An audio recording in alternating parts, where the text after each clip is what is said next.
دنیا میں ہمارا کوئی تھوڑا سا خیر خواہ ہو تو ہم اس کے لیے ہر کام کرنے کے لیے تیار ہو جاتے ہیں. یار یہ شخص میرا خیر خواہ ہے، یہ میرا خیال رکھتا ہے، یہ جو کہے گا میں کر لوں گا.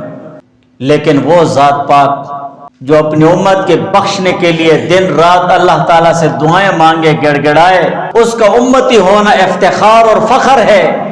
اور قیامت کے دن میں بھی وہ امتی امتی فرمائے گا. وہ محسن عظیم تمام مومن مسلمانوں کے لیے کیا تمام کائنات کے لیے رحمت رحمت، اس کا ایک عمل ہو، اس عمل کو سنت کہا جائے قرآن اور حدیث میں، اور ہم اس کو لاپرواہی کے ساتھ چھوڑ دیں تو یہ انصاف ہے یا زیادتی ہے؟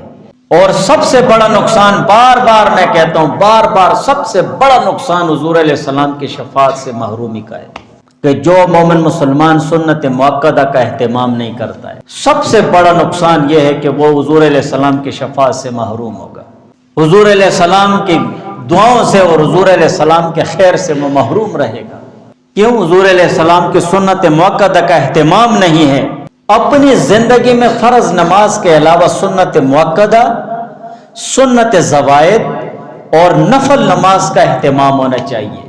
ان کو سیکھنا چاہیے کہ یہ نفل نمازیں کون سی ہیں، سنت زوائد کون سے ہیں. سنت مؤکدہ تو سارے جانتے ہیں، اور نفل نمازوں کی کتنی انتہائی فضیلت ہے. حتی احب، اللہ تعالیٰ فرماتے ہیں جو بندہ نفل پڑھتا رہتا ہے وہ اللہ تعالیٰ کا محبوب ہو جاتا ہے.